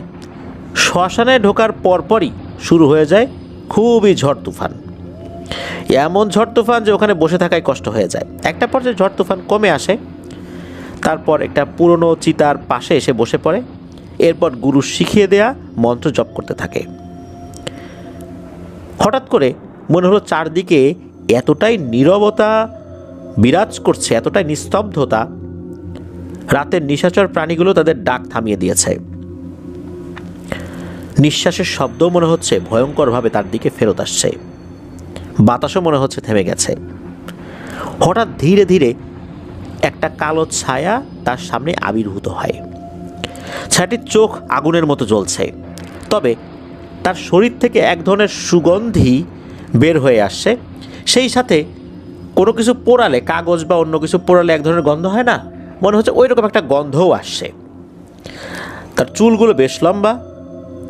এটা দেখার পরও অভিরাম কিন্তু মন্ত্র পড়া থামায় না, সে মন্ত্র পড়তেই থাকে। এবার সে অনুভব করে এই ছায়ামূর্তিটার মাথা একদম তার মাথা থেকে 1 কি 2 ইঞ্চি দূরে আছে, মানে তার মুখের একদম কাছাকাছি মাথা নিয়ে এসেছে, তাকে এত কাছাকাছি দেখছে আর কি, এত কাছ থেকে তাকে দেখছে। অভিরামের কাছে মনে হলো ওই ছায়ামূর্তি নিঃশ্বাস নিচ্ছে, ওই নিঃশ্বাসের যে গরম বাতাস এটাও তার মুখে এসে লাগছে। চোখের সামনে এই জিনিসটা দেখছে, ভয়ে সে চোখ বন্ধ করে ফেলে। এরপর অভিরাম ফিল করে যে সে যেখানে বসে আছে মনে হচ্ছে মাটিটা আস্তে আস্তে নরম হয়ে যাচ্ছে, শক্ত মাটি মনে হচ্ছে আস্তে আস্তে কাদামাটি হয়ে যাচ্ছে, আর আস্তে আস্তে সে ওই কাদামাটির মধ্যে ডুবে যাচ্ছে, চোরাবালির মধ্যে পড়ে গেছে এমন মনে হচ্ছিল। আর এটাও মনে হচ্ছে নিচে কেউ তাকে টানছে, আস্তে আস্তে 1 ইঞ্চি 1 ইঞ্চি করে করে আস্তে আস্তে সে ডুবে যাচ্ছে। এরপর সে আরও জোরে জোরে মন্ত্র পড়তে থাকে। এবার দেখে সব কিছু স্বাভাবিক, তবে ছায়ামূর্তিটা এবার মাথা একদম কাছে নিয়ে যে দেখছে তাকে, বিষয়টা এরকম না, সে একটু দূরে দাঁড়িয়ে আছে। ওই ছায়ামূর্তিটা হাত উঁচা করে, আমরা অনেক সময় আশীর্বাদ করতে দেখি না, হাত উঁচা করে, মনে হচ্ছে ওই রকম আশীর্বাদ করলো। এরপরে ওই ছায়ামূর্তিটাও নাই, যখন দেখলো ছায়ামূর্তিটা নাই তখন এই অভিরাম অজ্ঞান হয়ে যায়। এদিকে তার যে ওস্তাদ উনি লোক পাঠিয়েছিলেন অভিরামকে নিয়ে আসার জন্য, কারণ জানতেন যে কোনো একটা সমস্যা হতে পারে। তো লোকরা যায় দেখে যে অভিরাম অজ্ঞান হয়ে পড়ে আছে, তারা তাকে নিয়ে আসে ওখান থেকে। অভিরাম তখন অজ্ঞান ছিল। আশ্রমে আসার পর তার জ্ঞান ফিরে দেখেন যে সাধু খুব খুশি। আশ্রমে থাকা বিভিন্ন যে শিষ্য আছেন বা বিভিন্ন লোকজন সমস্যার সমাধানের জন্য আসেন তাদেরকে মিষ্টিমুখ করাচ্ছেন। মিষ্টিমুখ করার কারণ কি, এটা যখন সবাই জিজ্ঞেস করলেন তখন এই বিষ্ণুপদ গোস্বামী নাকি বলেছিলেন যে এই অভিরাম ছেলেটা এমন একটা কিছু অর্জন করেছে, আর এত সহজে অর্জন করেছে, যেটা এই তন্ত্র সাধনায় খুবই বিরল জিনিস। এটা আসলে কেউ পায় না, এত সহজে পায় না, এত কম ভয় পেয়ে কেউ আসলে এগুলো অর্জন করতে পারে না। এত সহজে এটা হাসিল করা লাখে একজন সাধকের কপালে জোটে, কিন্তু এই অভিরাম সেটা করতে পেরেছে। আর এই সাধুর এত বছর জীবনে যত শিষ্য সে দেখেছে বা শিষ্যত্ব দিয়েছে বিভিন্ন ব্যক্তিদেরকে, এই প্রথম এই ছেলেটা অর্থাৎ এই অভিরামী এই বিরল সৌভাগ্য নাকি অর্জন করতে পেরেছে। এই জন্যই সে খুশি হয়ে মিষ্টি বিতরণ করছিল। আর সাধু বললেন যে এখন থেকে তোর আসল শিক্ষা শুরু হলো, এখন থেকে তোকে যে বিভিন্ন জিনিসগুলো শেখানো হবে এই জিনিসগুলো এখন থেকে কার্যকর হবে। এরপর থেকে তার তন্ত্র সাধনার আনুষ্ঠানিক শিক্ষা শুরু হয়। তো বিভিন্নভাবে আসলে তন্ত্র সাধনা উনি করেছেন, কিভাবে করেছেন এটা অনেক বড় গল্প, এগুলো আসলে অনেকটাই কমন আর কি। বিভিন্ন সময় আমরা শুনি না যে কীভাবে তন্ত্র সাধনা করে, এই জায়গাতে একটা কমন জিনিস। যাই হোক, এগুলো আমরা আর আলোচনা করব না, বিভিন্নভাবে উনি করেছেন। এর মধ্যে নাকি একটা উল্লেখযোগ্য ঘটনা রয়েছে, সেটা হচ্ছে যে একবার একটা মন্ত্র জপ করতে হবে 108 বার একটা পোড়া দেহের কাছে, অর্থাৎ কোনো একটা মানুষ পোড়ানো হয়েছে কিন্তু পুরোপুরি পোড়েনি, এমন একটা পোড়া দেহের পাশে বসে মন্ত্র জপ করতে হবে 108 বার। তো সে করছে, 55 বার পড়েছে। সাধু বলে দিয়েছেন 55 বার পড়ার পর থামবি, দেখবি যে কিছু হয় কি না, এরপর আবার পড়া শুরু করবি। তো 55 বার যখন পড়েছে কিছু হয় না, পরে যখন পড়া শুরু করছে হঠাৎ করে দেখে যে একটা ধোঁয়া কোত্থেকে যেন বের হচ্ছে, সাদা ধোঁয়া। এই সাদা ধোঁয়াটা আস্তে আস্তে একটা মানুষের মতো অবয়বের রূপ নিল, তবে পুরোপুরি মানুষের মতো না, জাস্ট ধোঁয়ার মতোই, তবে মনে হচ্ছে একটা মানুষের শেপ আর কি। ওই ছায়াটি বলে ওঠে, আমাকে কি তুই মুক্তি দিবি নাকি ব্যবহার করবি? এই কথা শোনার পর অভিরাম নাকি বলে, আমি তোর সাহায্য চাই, দাসত্ব নয়, দাস হিসাবে রাখতে চাই না, তুই আমাকে সাহায্য করবি। এই কথা শোনার পর নাকি ওই ছায়াটি হেসে দেয়, হাসির শব্দও পাওয়া যায়। এরপর ওই ছায়াটি বলে, তুই আমাকে ভালো এবং খারাপ দুইটা কাজই করতে বলতে পারিস, তবে মনে রাখিস ভালো কাজে তোর জন্য ভালো, আর খারাপ কাজ আমাকে দিয়ে করালে তুই তোর বিপদ ডেকে আনবি। তুই বললে আমি না করব না, করে দিব, তবে শর্ত কিন্তু এইটাই। এই বলে নাকি ওই ছায়াটি মিলিয়ে যায়। আর এই ঘটনার পর তার যিনি আধ্যাত্মিক গুরু এই বিষ্ণুপদ গোস্বামী, উনি নাকি আনুষ্ঠানিকভাবে তাকে সাধু হিসাবে স্বীকৃতি দিয়েছিলেন আর বলেছিলেন, আজ থেকে তুই অঘরী অভিরাম নাম দেন। যদিও বা অঘরী হওয়ার পথটা আরও কঠিন, তবে তাকে অঘরী অভিরাম বলে অভিহিত করেন। এরপর থেকে এই অভিরাম তান্ত্রিক অঘরী অভিরাম বলেই পরিচিতি লাভ করেন। অঘরী হতে হলে কিন্তু বেশ কিছু বিষয় মেনটেন করতে হয়। তাকে রুদ্রাক্ষের মালা পরানো হয়, ছাই মাখা গেরুয়া বসন দেওয়া হয়, হাতে দেওয়া হয় একটি ত্রিশূল আকৃতির লোহার একটা ত্রিশূল, আরও এরকম বেশ কিছু বিষয় তাকে দেয়া হয়। এরপর বলে দেয়া হয় যে যতটুকু অর্জন করেছিস এটার মধ্যেই সীমাবদ্ধ থাক, আর বেশি আগানোর দরকার নাই, তুই এখন বাড়ি চলে যা। বাড়ি চলে যাওয়া এ কথা শোনার পর এই অভিরাম বেশ অবাকই হয়েছিলেন, কারণ হচ্ছে অঘরীদের আসলে পরিবার বলে কিছু থাকে না, পরিবার থেকে বাইরে চলে আসতে হয়।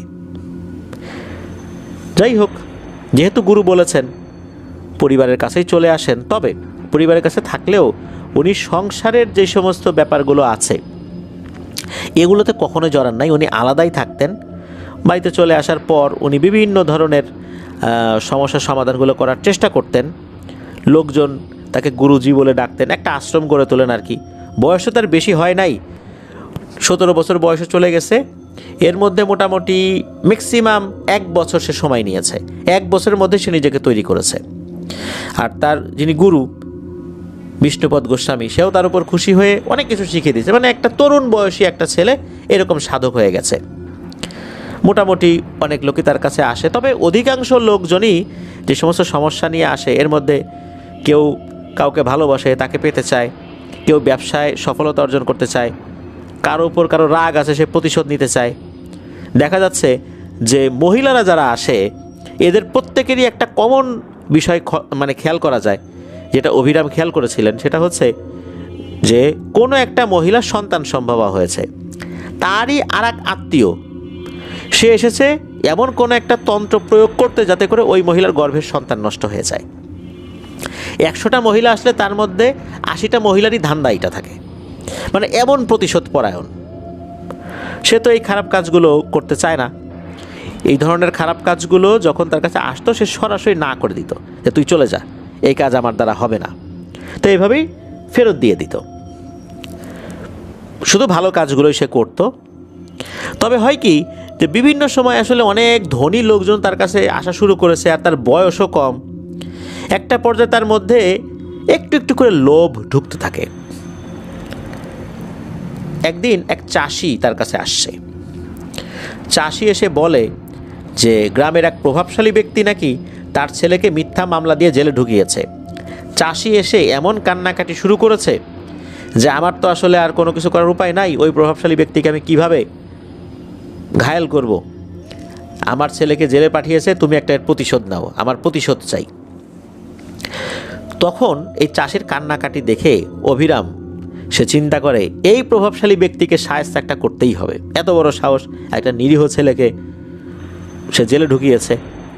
এমন একটা তন্ত্র প্রয়োগ করে, ওই তন্ত্র প্রয়োগের কারণে ওই প্রভাবশালী ব্যক্তির যেই গোডাউনের মতো ছিল, যেখানে সে ধান বা অন্যান্য জিনিস রাখতো, তারপর পাটের গোডাউন ছিল, আরও গুরুত্বপূর্ণ যে জায়গাগুলো ছিল, এক রাতে সেখানে আগুন লেগে যায়। আগুন লেগে একদম সব কিছু পুড়ে ছারখার হয়ে যায়, অনেক ক্ষয়ক্ষতি হয়। তবে তার বাড়ির কোনো সদস্যদের কোনো ক্ষয়ক্ষতি হয়নি, তার মেইন যে থাকার বাড়ি সেখানে আগুন লাগেনি, তবে তার অর্থ সম্পদের অনেক ক্ষয়ক্ষতি হয়েছিল। আর এটা উনি নাকি আর কখনোই পুষিয়ে উঠতে পারেন নাই, ওই প্রভাবশালী ব্যক্তি। আর প্রভাবশালী ব্যক্তিও বোঝেন নাই যে কী কারণে এটা হলো, কে আগুন দিয়েছে, কি হয়েছে, বুঝতে পারেন নাই। আর ওই ছেলে তো জেল খেটে পরে বের হয়ে গেছেই আর কি। তো এই কাজটা কিন্তু আসলে অভিরাম ভালো করেনি। এটাই ছিল তার প্রথম খারাপ কাজের শুরু। এটাকে সে শুরুর দিকে খারাপ মনে করেনি, চিন্তা করছে একটা প্রতিশোধ নিলাম আর কি, সে কেন একটা নিরীহ ছেলেকে জেলখানায় ঢুকাবে। কিন্তু আসলে এটাও তো একটা প্রতিশোধ, এটাও তো আসলে ঠিক না। এই ভালো মনে করে এই খারাপ কাজের দিকে সে সর্বপ্রথম ঢুকে পড়ে, এটাই ছিল তার ভয়ঙ্কর একটা ভুল। এরপরের একটা ঘটনা, একবার হয় কি কয়েকজন যুবক তার কাছে আসে, এসে বলে যে আমরা আপনার কাছ থেকে দীক্ষা নিতে চাই, আপনার মতো হতে চাই। অভিরাম বলে যে আরে এই সমস্ত জিনিস পেতে হলে মৃত্যুর মুখোমুখি হতে হয়। তবুও তারা খুব জেদ করে। এর মধ্যে একজনের নাম ছিল কৈলাস, তার বয়স ছিল 20 থেকে 22 বছর। সে ছিল খুবই উৎসাহী, আর এই উৎসাহী ছেলেপেলেদের দেখলে এই অভিরামের মনে পড়ে সেও তো অনেক উৎসাহী ছিল, যার কারণে সে আজকে এই পর্যন্ত আসতে পেরেছে। তো অভিরাম তাকে একটা অল্প শক্তির একটা মন্ত্র শিখিয়ে দেয়, মানে এই মন্ত্রের শক্তিটা খুব একটা বেশি না, একটা জিন ডাক দেওয়ার জন্য। তো হয়েছিল কি, এই কৈলাস ছেলেটা এই মন্ত্রটা ভুলভাবে উচ্চারণ করেছিল, তার উচ্চারণটা ভুল হয়েছিল। সকালবেলা এই কৈলাস ছেলেটা বিপর্যস্ত অবস্থায় অভিরামের কাছে ফেরত আসে। সে বলে যে আমার মাথার উপর মনে হচ্ছে কেউ বসে আছে, সে নামছে না। মাথার উপর একটা বোঝা চাপিয়ে দিলে মানুষের অনুভূতি কেমন হয়, মনে হচ্ছে তার মাথার উপর একটা বোঝা চাপিয়ে দেওয়া হয়েছে। সে বসতে পারছে না, শুতে পারছে না, হাঁটাচলা করতে পারছে না। সে বলছে দ্রুত আমার মাথার থেকে এই বোঝাটা নামায় দেন। আর মাথার উপর থেকে নাকি একটা আওয়াজ আসছে, যে আওয়াজটা শুধু সে শুনছে, সেটা হচ্ছে যে তোর আত্মাটা আমার, আমি এটা নিয়ে যাব, এরকম নাকি বলছে। তো অভিরাম বুঝতে পারে যে আসলে ঘটনাটা কি হয়েছে। এই ছেলেটা আসলে ভুলভাবে মন্ত্র উচ্চারণ করেছে, যার কারণে সমস্যা তৈরি হয়ে গেছে। তো অভিরাম এটা ঠিক করার চেষ্টা করেছিল, তবে লাভ হয়নি। 2 দিনের মাথায় ছেলেটা প্রচণ্ড জ্বরে কাঁপতে কাঁপতেই মারা যায়।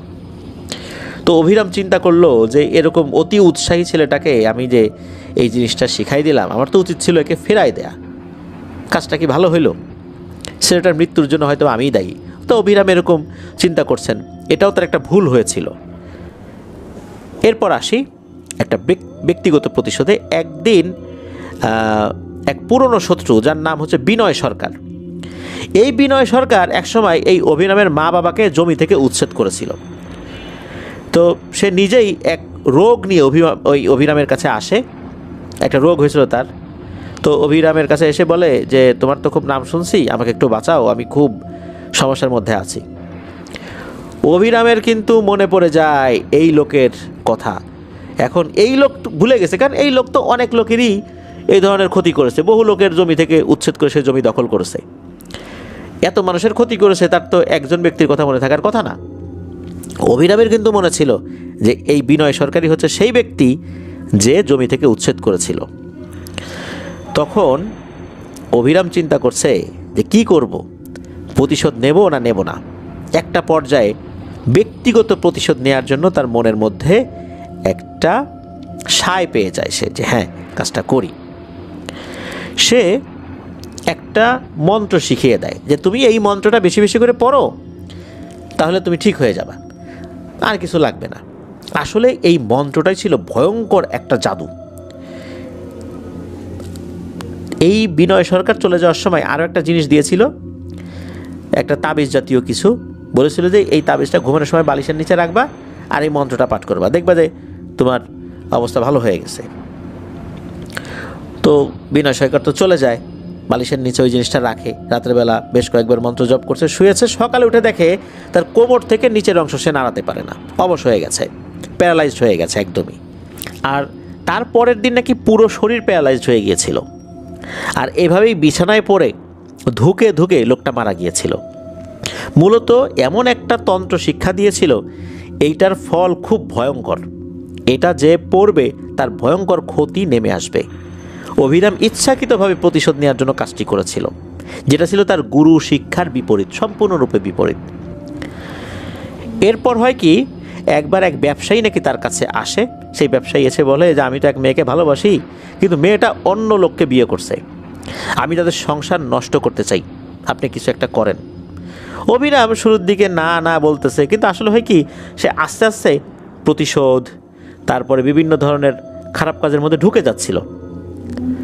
সে ওই রকম জোর দিয়ে না করতে পারছিল না, কেন জানি। আর এই ব্যবসায়ীও বেশ টাকা পয়সার মালিক ছিল। সে করে কি, প্রায় 7-8টা টাকার বান্ডিল তার সামনে রাখে। সে বলে, আপনি চাইলে আরও দেব, আমার কাজটা করে দেন। এতগুলো টাকা সামনে দেখে অভিরাম আর লোভ সামলাতে পারে না, সে কাজটা করে দিতে রাজি হয়ে যায়। তখন অভিরাম বলে, আমি মোহন বশীকরণ তন্ত্র প্রয়োগ করব। তবে শুধু টাকা না, তোমাকে আরও কয়েকটা জিনিস এনে দিতে হবে। 100টা কুমড়া এনে দিতে হবে, আর এমন একটা মৃত মানুষের নখ এনে দিতে হবে তাকে চিতায় ওঠানোর আগে নখটা কাটা হয়েছে। তো এসব কিছুই সে সংগ্রহ করে নিয়ে আসে। কোনো লোক মারা গেছে, তাকে চিতায় উঠাবে, তার নখ হয়তো বা কেটেছে। নখ কাটা বলতে আমরা অনেক সময় যখন নখ কাটি তখন এই নখগুলো তো ফেলে দেই, হয়তো বা ওই রকমভাবেই সে সংগ্রহ করেছে। তবে কীভাবে সংগ্রহ করেছে এটা জানা যায় না, তবে সে এই সবগুলোই ঠিকঠাক মতো সংগ্রহ করে এনেছিল। এরপর শ্মশানঘাট থেকে মৃত লাশের যেই ছাই, এই ছাইও কিছু আনা হয়েছিল। এরপর কালো ঘি, এরকম বেশ কিছু জিনিস, সব কিছু আসলে বলতে পারেন নাই এই অভিরাম তান্ত্রিকের যে নাতি। তো এরপর অভিরাম তান্ত্রিক এই জিনিসগুলো দিয়ে কাজ শুরু করে। সে অনেকটাই নাকি সফলও হয়েছিল ওই রাত্রেই। তবে এইখানে একটা ভয়ঙ্কর বিপদ ডেকে নিয়ে আসে, কারণ এই কাজটা করার সময় সে যাকে আহ্বান করেছিল সে নাকি বলেছিল যে, অভিরাম তুই দিনকে দিন কিন্তু খারাপ হয়ে যাচ্ছিস, এই কাজটা আমি করে দিব, তবে মনে রাখিস এরপর থেকে তোর শক্তি আস্তে আস্তে কমে আসবে, তুই খারাপ কাজে ঢুকে গেছিস। তো এই কাজটা করার পর সংসার কিভাবে নষ্ট হয়েছিল এটা আসলে ওইভাবে নিশ্চিতভাবে জানা যায় না, তবে হয়েছিল এতটুকু জানা যায়। তবে অভিরাম সে একটা বিষয় খেয়াল করলো, সে দিনকে দিন দুর্বল হয়ে পড়ছে, তার শরীরটা শুকিয়ে যাচ্ছে, তার কথাবার্তায় অসংলগ্নতা দেখা যায়। এখন যেটা বলে একটু পরে সে সেটা ভুলে যায়, আর এলোমেলো কথা বলে, সেটা নিজেও সে টের পায়। রাতের বেলা সে ঘুমাতে পারে না, জেগে ওঠে, দুঃস্বপ্ন দেখে। তো এরকম সমস্যা চলছিল। এদিকে হয় কি, কোনো একদিন দুপুরের দিকে ওই যে বিষ্ণুপদ গোস্বামী এসে হাজির হয় অভিরামের কাছে। উনি কোনোভাবে বুঝতে পেরেছিলেন যে অভিরামের অবস্থা ভালো না। উনি আসেন, উনি আসার পর অভিরামের দিকে তাকিয়ে বলেন যে, অভিরাম তোকে আমি নিষেধ করেছিলাম, তুই যত সহজে এই জিনিসগুলো পেয়েছিস তত সহজেই হারিয়ে ফেলছিস। তুই যে কাজগুলো করছিস এই কাজগুলো আপাত দৃষ্টিতে সাধারণ কাজ বলে মনে হলেও তোর জন্য সেটা খুবই অসাধারণ কাজ, কেননা তুই অতি সহজে অনেক বড় কিছু হাসিল করছিলি, কিন্তু তোর সামান্যতম লোভ এবং ভুলের কারণে সব কিছু নষ্ট হয়ে গেছে। আমি তোর পাশে ভয়ঙ্কর একটা ছায়া দেখতে পাচ্ছি। তুই এমন একটা পিশাচিনীর খপ্পরে পড়ে গেছিস, এর থেকে আর বাঁচার কোনো উপায় নাই। এই পিশাচিনীরও একটা গল্প রয়েছে, সে কিভাবে এত শক্তি পেয়ে গেছে। তো সেই সাধু বলেন যে একজন মহিলা, উনি নাকি আত্মহত্যা করেছিলেন, তিনি অন্তঃসত্ত্বা ছিলেন। মূলত সে আত্মহত্যা করার সময় তার ভিতরে একটা রাগ ছিল, ক্ষোভ ছিল। ওই ক্ষোভ থেকে সে কিছু তন্ত্রমন্ত্রের নিয়ম জেনেছিল, আর আত্মহত্যা করার আগে সে তার আত্মাকে এক পিশাচিনীর উদ্দেশ্যে নাকি উৎসর্গ করে যায়। মানে মৃত্যুর আগে বলে যায় যে আমি আমার আত্মাকে অমুক পিশাচিনীর উদ্দেশ্যে উৎসর্গ করে যাচ্ছি। এই বলেই সে তার গর্ভের সন্তান সহ গলায় ফাঁস দিয়ে দড়িতে ঝুলে পড়ে। এরপর নাকি ওই পিশাচিনীটা ভয়ঙ্কর শক্তিশালী হয়ে ওঠে, আর তাকে বলা হয় চিন্তাহীনী পিশাচিনী। এই পিশাচিনীটা এমন টাইপের পিশাচিনী যে উদ্ভ্রান্ত হয়ে ঘুরে বেড়ায়, প্রতিশোধ পরায়ণ হয়ে ঘুরে বেড়ায়। তো এই জিনিসটাই পিছু নিয়েছে এই অভিরাম তান্ত্রিকের। এই বিষ্ণুপদ গোস্বামী বলেন যে উনি চেষ্টা করবেন এর থেকে ছাড়ানোর জন্য, তবে এই তন্ত্রবিদ্যা যেন অভিরাম তান্ত্রিক একেবারেই ছেড়ে দেয়, তার দ্বারা আর কিছু হবে না। কারণ তার সাথে ভালো পিশাচিনী যেগুলো ছিল চলে গেছে। এরা এই টাইপের কাজ করে না, যদিও বা এরা পিশাচিনী, তবে এরা এই টাইপের কাজগুলো পছন্দ করে না। তো অভিরাম বলে ঠিক আছে আমি ছেড়ে দেব, গুরুর কথার অবাধ্য আর সে হবে না, সে বলে। তো অভিরাম সে এই কাজ ছেড়ে দেয়। এরপর গুরু বলে যে তাকে সংসারী হয়ে যেতে। অভিরাম তান্ত্রিক সংসারী হয়েছিলেন, উনি বিয়ে করেছিলেন, তবে তার কোনো সন্তানাদি হয় নাই। আর হঠাৎ করেই অভিরাম তান্ত্রিক মারা গিয়েছিলেন। উনি একদম মানে এই তন্ত্রবিদ্যা ছেড়ে দিয়েছিলেন, একদম স্বাভাবিক হয়ে গিয়েছিলেন। তবে মোটামুটি তার বয়স যখন 40-এর কোঠায় হয়েছিল বা 40 পার হয়েছিল, তার 2 পা নাকি অবশ হয়ে গিয়েছিল, হুইল চেয়ারে চলাফেরা করতেন। আর অভিরাম তান্ত্রিক মারা গিয়েছেন 2008 সালে, উনি নিঃসন্তান ছিলেন। তো এটাই ছিল ঘটনা। প্রিয় লিসেনার্স, অভিরাম তান্ত্রিকের তান্ত্রিক হয়ে ওঠা, তান্ত্রিক থেকে ফেরত আসা, আবার সংসার জীবনে ফেরত যাওয়া, পুরো বিষয়টাই বললাম। তবে তার এই দীর্ঘ জীবনে আরও অনেক ব্যাপার রয়েছে যেগুলো আসলে আর জানা যায়নি। যতটুকু জানা গেছে ততটুকুই আপনাদের সাথে শেয়ার করার চেষ্টা করেছি। ধন্যবাদ জানাচ্ছি সাদিকুর রহমান ভাইকে ওনার পাঠানো এই ঘটনার জন্য। ওনার এই ঘটনার মধ্যে আরও বেশ কিছু বিষয় বলা ছিল, কিভাবে এই চিন্তাহীনী পিশাচিনী যেইটা, এই বিষয়ে উনি কিছু কথা বলেছেন। বেশ কিছু কারণে অত কথাগুলো আমরা আসলে আলোচনা করলাম না, সঙ্গত কারণে আর কি। প্রিয় লিসেনার্স, আজকের এই এপিসোডটা আপনারা শুনেছেন যারা ধৈর্য ধরে, সবাইকে জানাচ্ছি অন্তরের অন্তঃস্থল থেকে ধন্যবাদ। যারা ঘটনা পাঠিয়েছেন তাদেরকেও ধন্যবাদ জানাচ্ছি। আশা করছি আপনাদের কাছ থেকে আরও অনেক অনেক ঘটনা ইনশাল্লাহ আমরা পেতে থাকবো। আজকের এপিসোড থেকে ইনশাল্লাহ বিদায় নিব। আসছে বৃহস্পতিবার থার্সডে নাইটে নতুন আরও একটি এপিসোড শোনার আমন্ত্রণ জানাচ্ছি। সবাই ভালো থাকবেন, সুস্থ থাকবেন, আমার জন্য দোয়া করবেন, আমার পরিবারের জন্য দোয়া করবেন, আপনাদের জন্য দোয়া রইল, আপনাদের পরিবারের প্রত্যেকের জন্য দোয়া রইল। মহান আল্লাহ সুবহানাহু ওয়া তাআলা আমাদেরকে ভালো রাখুন, সুস্থ রাখুন, নিরাপদে রাখুন, আফনান দ্য ওয়ার্ল্ডের সাথে রাখুন। আসসালামু আলাইকুম।